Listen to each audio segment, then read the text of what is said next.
daawadayaal kusoo dhawaada barnaamij gaar ah oo aan wareysi kula yeelan doona maama Caashe Geele Diiriye oo ah markaasi wasiiradii hore haweenka ee Puntland isla markaana xilal kala duwan ka soo qabatay Soomaaliya waxaana si gaar ah aan ku wareysan doonaa barnaamijka dhacdooyinka sanadkii tagay 2015 maama Caashe Geele sanad wanaagsan. bismillaahir rahmaanir rahiim aad iyo aad baan mahadsantahay sanad wanaagsan runtii aad iyo aad baan ugu faraxsanahay sanad cusub baan joognaa 2016 ilaahay waxaan ka baryaynaa inuu nooga dhigo sanad hoodo iyo ayaan leh sanad ilaahay dhibaatooyinka iyo waxyaabihii jiray oo dhan soo afmeera muxuu ahaayay noo dhalatay dawlad cusub sida aan rajeynayno 2016 Agost waxaan rajeynayaa in ay muxuu ahaa sida aan jecelnahay imaan doonto sanadkii tagay runtii ilaahay baa nagu soo badbaadshay barwaaqa jirtay wax badan baa hagaagay wax badan baa kharibnaa laakiin alxamdulillah sanadkan maxaa leedahay marka sanad waliba hoodiyo wuxuu hibasho leeyahay waa laga helaayo hadhow lagu xasuustaa maama Caashe Geele waxay noo sheegtaa sanadkii tagay dhacdooyinka sanadka tagay ee 2015 maxaa kula yaabadnaa maxaa ku xasuustaa sanadkaas maadaama uu tagay bal waxay noo faahfaahaysaa waxyaabaha ku xasuusatid wal mahadsantahay TV-ga Star TV waa salaamaya shaqaaleysaba runtii aan waxaan ku sugnaa Puntland baan ku sugnaa marka waxyaabaha ugu waaweyn oo runtii aan oran karno waa lagu xasuusan karay sanadkii tagay wuxuu ahaa aan runtiina siinayay muxuu ahaa mudnaan gaar ah waxa weeyaan waxyaabaha laga qabtay infrastructure-ka ama waxyaabaha la yiraahdo kaabayaasha dhaqaalaha maxaa yeelay waxaan aaminsanahay kaabayaashu inay wax xaraya oo raad muxuu ahaayay weyn ku leh bulshada maxaa yeelay waxaan xasuustaa sanadkii xilliga ay jirtay dawladda Soomaaliyeed gobolada waqooyi bari waxaa loo yaqaan gobolada gaarwaaga laakiin waxaa markaas looga tagay laba mashruuc oo midna ahaa dekada Boosaaso midna ahaa jidka dheer oo lifeline-ka ah oo isku xira magaalooyinka Gaalkacyo ilaa Boosaaso jidkaas wuxuu noqday iyo dekadaas midii runtii aad iyo aad wax badan ka qabatay markii dagaalada sokeeye dhacaan marka waxaan is leeyahay hadii waxyaabo kale oo ayaguna kaabayaasha kamid ah ee wax laga qabtay runtii waxay noqon doonaan wax la taaban karo sida airportka Boosaaso oo dhamaaday airportka Garowe oo la soo furay muxuu ahaa jaamacadda Maakhir oo socota oo runtii qaybo fara badan isugu jirta jidad muxuu ahaayay aadah meelaha laamiga ka fog oo ayadana la sameynayo jidkan dheer oo Gaalkacyo oo la bilaabay oo muxuu ahaa isagana January dhexdeeda ilaa February shaqadiisu aad u bilaaban doonto marka waxyaabahaas aniga xiiso weyn ah laakiin waxyaabaha kale oo mashaariicda oo socda waxaan is leeyahay wax caadi ah loo baahnaa walba waxyaabahaas waa waxyaabihii horumarka sanadkii tagay 2015 waxyaabo caqabada ma jiraan ayagana والله عقبات وإسكت شرتا محايا يد الديلة في عن أيها وحالة قبي لو كنا لحية طبعا إن دورش الصومالي ودن لجليه ضد بدن بأسكت ديارنا إن دورش ذاك قيب كلان ضد بدن بأسكت ديارنا يي محو هاي إن لجاري دونو حل رنتي وح بدن كفي عن حلية نصامري مرك وحيابه أن رنتي أنا وآذي درين كجارك أي ولها وحوها مركي لي رمشرتو عدين نقف إيو عدكيسة إسلام مركاسنا ولي والول بدن كتشرو qaabka uu noqon doono sida mustaqbalkaygu noqon doono marka taasaan runtii dhihi karaa waa xasuustii ugu weyneyd ee sanadkii 2015 mas'adii kala sanadkii tagay isxasilaadadii gudoomiyaha guddiga aad u ahayd doorashooyinka taas ayaa macnaha sabab u ahayd may wallahi isxasilaad waxay kamid tahay muxuu ahaayay shaqooyinka caadiga ah oo la qabto dad badan baa xilal loo magacaabaa qaar baa laga qaadaa qaar baa iscasilaa qaar baa dhintaa qaar baa muxuu ahaayay iyaga laftirkoodu aan gudan waajibaadkoodii marka iscasilaad waxay kamid ahayd waxyaabaha caadiga ah oo runtii dhacdooyinka caadiga kamid ah laakiin muxuu ahaayay xilligaas anigu aan iscasilayay maba jirin rajo la'aan muxuu ahaayay ma la gaari doonaa one man one vote laakiin waxaan islahaa hadii la dadaali lahaa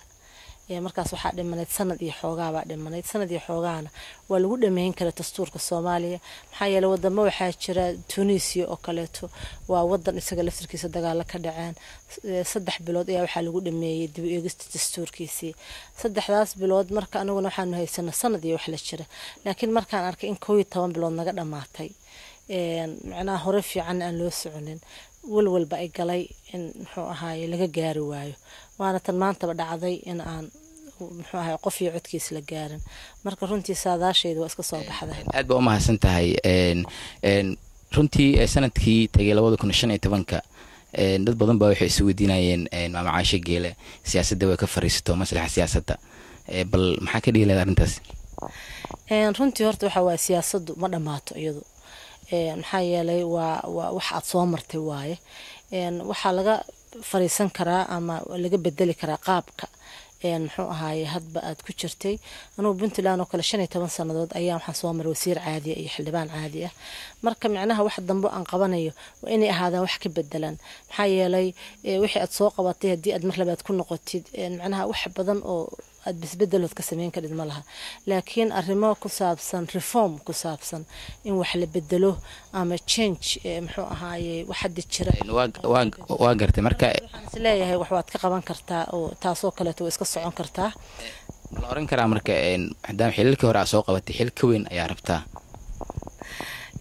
wallahi horta xililku ma kala weyna mas'uuliyad waxa way hadii aad mas'uuliyad yar haysid xil baa ka saaran mas'uuliyadaas yar dad baa ku hoos nool dad baad muxuu ahaayay mas'uuliyad iyo shaqo u haysaa marka waxa hadba waxaad ka dhigatid mas'uul ma kala weyna mas'uulka waxa si kala bataa shaqada iyo muxuu ahaayay hamiga weyn oo la raadinayo baa kala badan mooyaan mas'uul waa marka anu mid aan isleeyahay waxa waay mid yar xataa haday tahay oo qabto waxaan rabaa inay noqoto wax change sameyn kara oo wax hadda jira oo halaysan wax ka bedeli kara oo anu aan sameyn karo aad waa mahadsan tahay bilihii ugu dambeeyay sanadkii tagay 2015 inta badan aad waxa loo hadalay bulshada qaybadeeda kala duwan hadii aan lahayn siyaasiyiinta iyo shacabka intaba badanaa shirarka ka qayb galaysid waxaad ku soo bandhigaysay hal abuur runtii dad badan aad ugu qosalsiyay ay kamid ahaayeen ereyadaasi caadi iska dhig laba qof oo kasta oo is ag fadhida inay isku soo jeensato oo dhoolaha cadeyso oo yiraahdaan صاحب عادي اسكدي صاحب عادي اسكدي miisaanka iska dhin hala jimicsado iyo igu dharbaxay kuwa kale aad u fara badan wuxuu yiri maamo intaan kala maqnayn tooyaan muxuu ahaayay isku dharbaxay ma ogtahay marka wuxuu yiri midaan isku dharbaxay alxamdulillah buu yiri wiilay hadda ii keentay oo runtii aad dhihi kara meelaha aad ku soo bandhigtay mararka qaar in ay joogaan mas'uuliyiin aan si fiican aan isku fiicneen ama kala aamusan oo markii dambe meesha farxad ay ka dhalatay marka ereydaas goormay kugu dhalatay in aad soo jeedo shirarka waa mahadsan tahay Mukhtaar waxa waaye horta qosol loogama jeedin ereyada qosolka of course meesha waa ku jira hadii wax meesha ka bedelan environment-gaas haduu yimaado dee waa laga yaabaa in lagu qoslo laakiin anigu waxa weeyaan waxaan u arkayay inay tahay wax ka qoda dheer qosol tusaale haddaan soo qaadano caadi iska dhig markaan ka hadlaynay waxay ahayd jawi cakaran ma ahan waxaan hore u soo diyaarsaday iyo wax muxuu hore looga fikiray maxaa yeelay meesha u socono sida ahaan doonto kama fikireen markaas waxaan ka fikirayay Soomaalida isku imaanaysa Soomaalida waxaan arki jiray niyad fiican muxuu ahaayay markay dibadda kala joogaan siyaasadda isku haysta laakiin markay isku yimaadaan ismarxabeeyo oo muxuu ishagareeyo oo yaani kaftankooda fara badan yahay doodoodu fiican tahay laakiin jawigaas wuxuu jawi aad u cakiran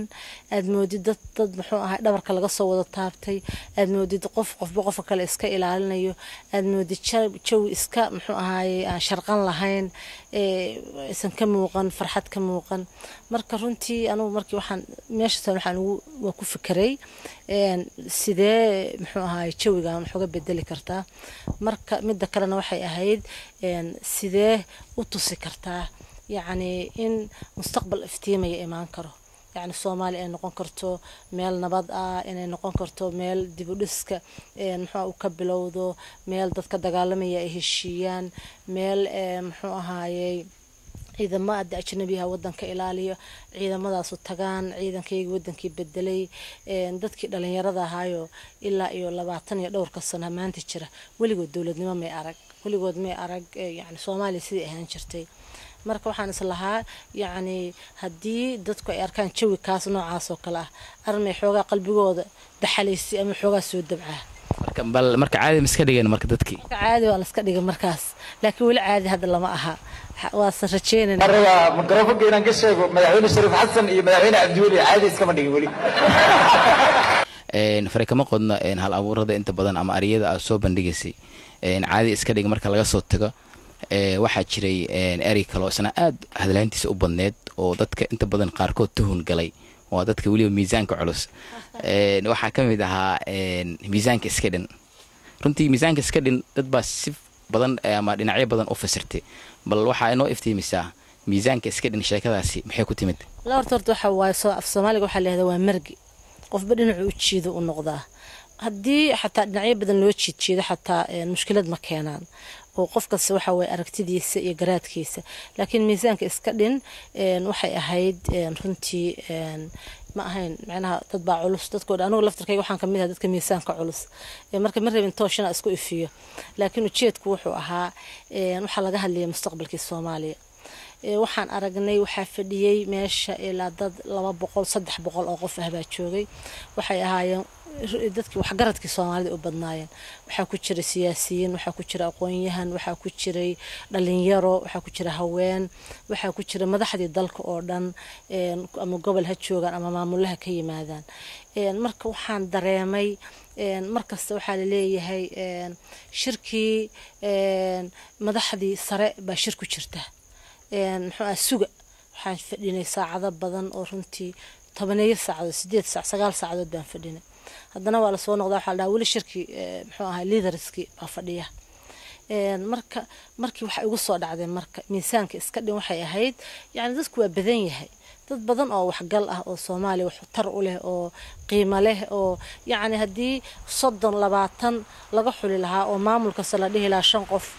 muxuu ahaay dadka kale wax garadka qaar laga soo xuli lahaa hadii la fariisan lahaa waxa dhici lahayd waxyaabaha hadda ku adag ayaga inay fududaan lahayd marka miisaanka iska dhig runtii ayagaan ula jeeday madaxdan ula jeeday waxay ahayd yani culeyskan in saaran iyo Soomaali mustaqbalkeedii oo dhalada iska saadeen yani dadku dhan way dhibaysaa Soomaali dhibaatadeeda wanaag baan rabnaa dawladnimo aan rabnaa horumar baan rabnaa marka isdabciyay ahayd oo dadka kaleeto yani go'aanada haydan la qaataa go'aanku waa leedin la leeyahay miisaanka iska yareeya macnaha dadka hawlgeliya camal marka maxaa kaaga soo baxay mislada miisaanka waxba isdhimay mise waa wali meesha dareemay aad looma fahmin dadka qaar cuqdad bay ka qaadeen oo waxay isdheen dadkii buurbuurnaa iyo waxay isdheen miisaanka ma idinka leedin la jeedaa qaar waxay u dareemeen yani yar iska caadi ah laakiin sida muxuu ahaa dareenku ku yimid runtii waxay ahayd annaga waxaan ka nimid muxuu ahaayay Puntland baan ka nimid anuu ka imid markaas yani waxaan u nimid waxay ahayd inaan ka qayb qaadano waxa socday horumarka qayb qaadano dad badan ayaguna meel fog ka yimid baa jiray dad badan oo magaalada joogay baa jiray qaar waxa jiray shaqooyin badan oo muhiim ah wadanka u hayay sidoo kale wasaaradaha oo kala daafeerisid wasiir baa baxay wasaaradda waa baaba'aysa waxaad moodaa meel laga guuray qof madaxda tagay waxa leeyahay qofkii madaxda ahaa baa maqan marka waxay ahayd aragti ka bilaabanaysa meesha ugu sareysa ilaa iyo qofka ugu hooseeya oo awar hadaa wasiir tahay dad badan oo hawladeena ah baa jooga oo xafiiska kula jooga iyaga delegation u samee oo shaqada lagu la qabto oo yani aan la dareemin xafiiska marka madaxdu ka maqan tahay sidoo kale qof kasta ama ciidan ha ahaato ama madaxweyne ha ahaato ama madaxweyne goboleed ha ahaato kulligood yani in ay dareemaan in muxuu ahaa mas'uuliyaddu ay tahay collective responsibility dadkooda leeyahay dadkana la hawlgeliyo marka hadii ereygaas sida uu yahay loo fahmi lahaa macnaha qof kasta waxa uu dareemi lahaa waa ku soo dhici lahayd markaas maskaxdiisa waxa ku soo dhici lahayd war muxuu ahaa culeyskan kaliya ku saaran ama iska dejisaa culeys iska deji waa sheekada filaya inay miisaanka iska dhimi doonaan sidoo kale qofkii buur xataa iska dhimi sidoo kale ma santahay maamacashigele macnaha eriyada hal abuurka soo bandhigay shirkii wada tashiga ee Puntland beelaha Puntland isku yimaad sidoo kale waxa ku soo bandhigtay sheeko cajiib ah oo halku dhigeedu ahaa igu dharbaax san filay waa mahadsan tahay horta macallin baan ahaa anugu macallinna waxa waaye mar kasta wuxuu fiiriyaa ardadiisa ardadu sida kaliya uu ku farxad gelin karo sida uu attentionkooda u soo jeedin karo saacada waxaa jira saacadaha dambe oo kaleeto waxba lama fahmo ama dadka qaar baa seexda ama yacni muxuu ahaay aan hore u fahmin marka sheekadaas waxay timid waxay ahayd 17 sano Puntland jirtay marka dad badan ayaa isugu yimid 300 qaar baa su'aal ka qabay waxay yiraahdeen maxaa looga baahan yahay 17 sanadood Puntland ay jirtay in hadeertan shir wada tashiye la soo cesho waxaan waaba tagnay intaas madaxweyne isku bedeshay intaas oo muxuu ahaayay horumar la gaaray maxaa keenay maanta dib in la isugu soo noqdo ergaha laga keeno gobolada la isugu keeno marka waxaan rabay inaan hal wax yar fahamsiiyo waxaan rabay inay jiraan dhalinyaro da'yar oo 17 sano Puntland jirtay markaas dhashay maanta qaangaar ah oo iskuulo sare ka baxay laakiin aan ogeyn Puntland sidii ku soo dhalatay ma odayaal baa isku yimid ma waxay ahayd yani hab sophisticated oo ka weyn qaabka heedaan garaneen marka sheeko waxa igu soo dhacday mar aan tagay Imaaraadka aan tagay waxa jira gabay yar oo taksiile ah oo taksi ugu qaadi jiray marka runtii wuxuu ahaa wiilasha dhalinyarada markaas adigu 22 jirada meelahaas macnaheedu oo reer Puntland macnaheedu waxa waaye markii Puntland dhalaysay wuxuu jiray ilaa dhowr sanadood buu jiray marka yani hadalka uu la qabsadana waa Soomaaliga maanta waaye marka wuxuu rabay inuu iyo warbixiyo asagoo dhalinyar oo yani taksigiisa wata baan muxuu ahay ka tagay marka airport iga soo qaaday oo wada soconay baa wuxuu igu yiri maamba inta maqnayd muxuu ahay tooy isku dharbaaxay ma ogtahay marka waxaan eeri tooy isku dharbaaxay marka adoo carab joogo lagu yiraahdo waxaan dharbaaxay isla marka waxa madaxa ku soo dhacaya qof dilay oo la xiray marka waa ka naxay waxaan ku yiri ma lagu soo furay ma lagu xiray markaasuu yiri maya hadda uuray keenta cunugay keenta uuray keenta marka waxaan eri yani stiil waxa isku kay qaban waayay muxuu ahay cunugay keentay iyo tooya isku dharbaaxa iyo marka waxaan ku iri uu arkay xooga inaan si fiican u fahmin markaasuu yiri maam adiga waagi ay iimaanaysay tooshidan oo faraa kala raacraacaysan waday ma ogtahay aniga laftirkayga dibadda ii kaxayn lahayd marka toodi faraha kala raacaysa anoo la socda oo raajicinaya aba tan cunug keenta marka saas asuu dharbaaxay yiri marka jeedku wuxuu ahaa Puntland yani waxa jira dad dhalinyar oo xilligaas dhashay oo yani aan aweynba Puntland waxa ay tahay marka u baahan yihiin inay maqlaan Puntland si ku asaasantay caqabadihii la soo maray maamuladii la soo maray yani ay dareemaan marka dadkii way qanceen yani dareensanaa looma baahna shirka wada tashiga marka sidaas ay ahayd ma santahay sidoo kale hal abuuradan badana bashirarka ku soo bandhigtid ma jiraan marka aad tusaale ahaan ama soo bandhigtid maanta kale eriga hadda caadi iska dhigo kale wax su'aalo ma kaaga yimaadaan oo dib lagu soo weydiiyo bulshada of course waa lagu weydiinayaa yani qof dadku qaarkood appreciate gareynayaan wallahi way fiicnayd wallahi jawiga wax badan baa iska bedelay wallahi way ku wanaagsanayd yani kelmadii ugu haboonayd bay ahayd waana la isticmaalaa hadda يعني هدي هذا ركتيد ما وقت أنا قلت كان شركة لبعض وكل مرة كان تجني هدي الأرك لو وقف حوجات سي حالة ضوض مارتي سي عاجسن صاحب عادي سكري مركل له والله قصلا مركل أتليست وحي سمي السي ومركل واستعمال بالناس اللي عادي سكري يقول ربح والله عدك صاد واستعمالشه يقول ربح وحي أهيد أنا سكول ربح وحي أهيد يعني سبيسيفيك شيء كأبي أهيد ومركز كو قتنتي نحوها حالة يعني إن للدريمو تذكر نوع عاص الصومالي حتى يسفي عنه أقون سكون فرحصن إن يعني سيدي يقفي عن ذوها اللايان معناها بعدتك كمد مركب وبهينهن إن لصو أمبورد لقديمه ددبا وحوا ميل والبيجلي يعني محوها ماشي كل جاي ملي هيدي dad baa laakiin aaminsan oo ereyadaas oo kale caadi iska dhig in dhalinyarada hadda dambe ay isticmaalaan oo kale oo markaad aragto bulshada in ereygaas caadi iska dhig ishagaaji erey macnaha dambe bay macnaha u arkaan dadka maxal way kala duwan yihiin marka aniga laftirkaygu dadka waaweyn baan kamid ahay yani inaan isticmaalo ereyo yani aan ama faham badan lahayn aniga laftirkaygu qorshahayga ma ahayn laakiin wuxuu ahaa wax laga fikiray oo ah yani عادي وإري أف سومالي أهواي وإري وبدنا نستعمله محو هاي وآد دتك استعماله مركا عادي إسكدق معناه هذا معناه وحي ويكوينيد يعني كوا سهلن لو استعمالي كره معناه وإري لنا فهمي كره isla markaasna ah erayada cusub oo marka Soomaaliga laftirkiisa wuxuu u baahan yahay in la sii develop gareeyo wuxuu u baahan yahay in la sii horumariyo ma aha afartii xabo waagi joogtay hadii midna ka soo qaad waagi muxuu ahaayay aqal Soomaaliga laga dhigan jiray cawska inta la soo gurto lagu khasbanaa yani in aqal la dhisto laakiin maanta oo kaleeto ma bil helay dhirtii waxa la sameeyay gurmiyaa sameysmay horumarkii waa sii balaartay waagi qoriga kaliya muxuu ahaa la isticmaali jiray قدها أو كلامهن قادوين أو كفر بدن بعصميثني معناها مركي الصواني ولفتر كي هو ركلية معها كان عصب لفتر كذا اللي هذا وحلا وقصة درا فانسيا وما سنتهاي شرر كلام بدن بعدونا طبعا دد بدن كاجا فرديو إن هالأور كلام عصب وهدي حتى أكسب مني جويس اللي وني دون عايش عايز كذي بل مرك محاو قرشة شيء والله وحلا ما قرشة قرشوا وحكبل وضع وحكبل وضع environment كا مركز أشوفتيد ما هو واحد يجا أتصوص سمين يصيد وأنت سود ديار سأكين يصيد هاد بتشوي جسد وياهي هي على قياسه كل وحيابه أن سمين إنه لو حياه وحتشوي كذا الشيء بقى هدي تشوي نوع كله ويماده فرصمة يضوى الله هلايا كورن السوقان تسكتين مركز إنك السوقان تأذوق عبراية إن حلال ده مرحلة ده لو كشرة وأنا السوقان توانشعلها أنا وشاعد مرة كصباحي حتى وحناها ما ينركي يروحوها صومالي بوها مركب أنت بدن وحن كسوا لجسوا قاعدين شرق جبيضة سيدو كلو حن هدت كأمن سن إن قفكم مركب حتى وينادو أنتوا سن وينان ولا دمانية ودي أنا لا دمان ولا وينانية إن قفكم حكمة الغرابة واجهرة السيد كأكلة بوق بالغ قرب بوق قبيل السيد كبدن عوال هيا قارب بدن أو فرصة دي شيء أما دتكود وحكا قري أما صاحبة في عن حكا قري مباشرة لكن waxaa jira dad badan sida dumarka oo kaleeto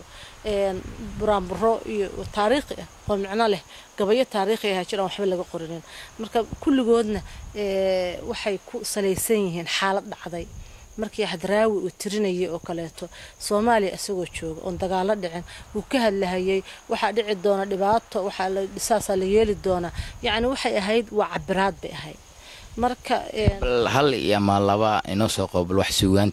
suugaanta kamid ah oo ku cabiraysid bal xaaladda hadda jirta walahi hadda maanta dhow markaan shirki ugu dambeysay joognay waxa igu soo dhacay Xaaji Aadan Axmed Afqalooc gabay uu tirshay beed kamid ah baa igu soo dhacay beedkaas wuxuu ahaa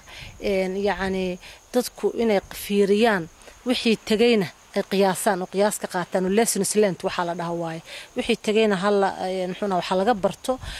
waxa iman doonana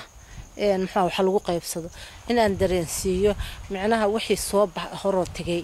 waxba laga bartaa waxa cusubna waxa weeye ina fiirisid hadii aad khalad sameeysid inuu muxuu ah raad yeelan doono marka waxaan u soo qaaday tiduu tiriyay Xaaji Aadan Afqalooc waxa ku jiray 7 tagay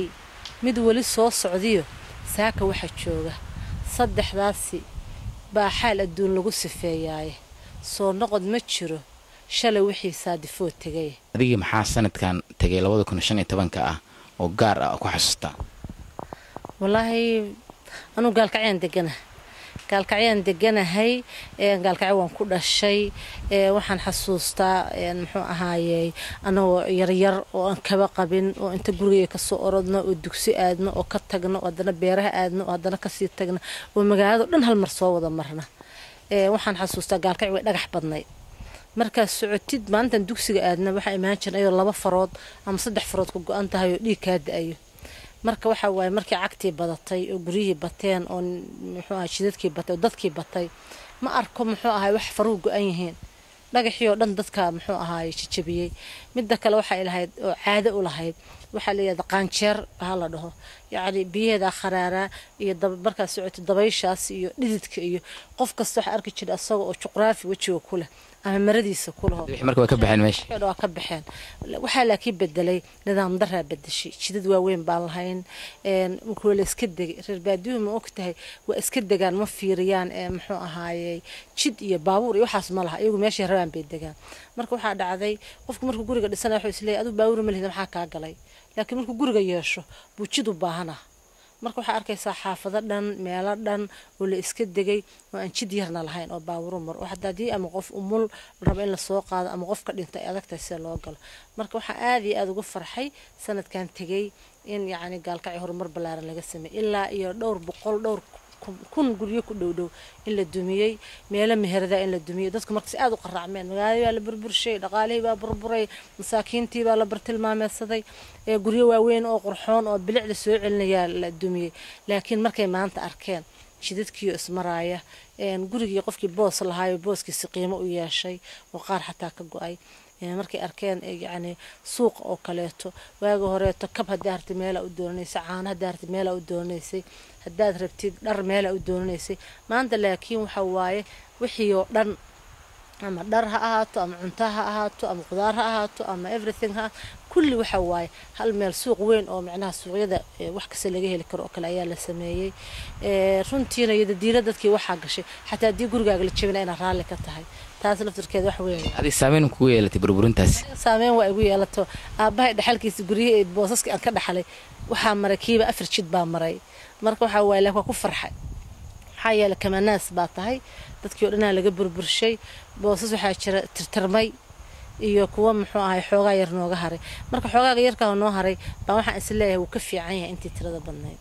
adoo ka faa'iideysanaya fursadan Star TV ugu dambeyn yaa halkan ka salaam leed maadaama sanad cusub la galay wala umad muslimiinta oo dhan baan salaamaya dadka Soomaaliyeed oo dhan baan salaamay meel ay joogan saaxiibada eheliyada qaraabada caruurtayda odagayga dhammaan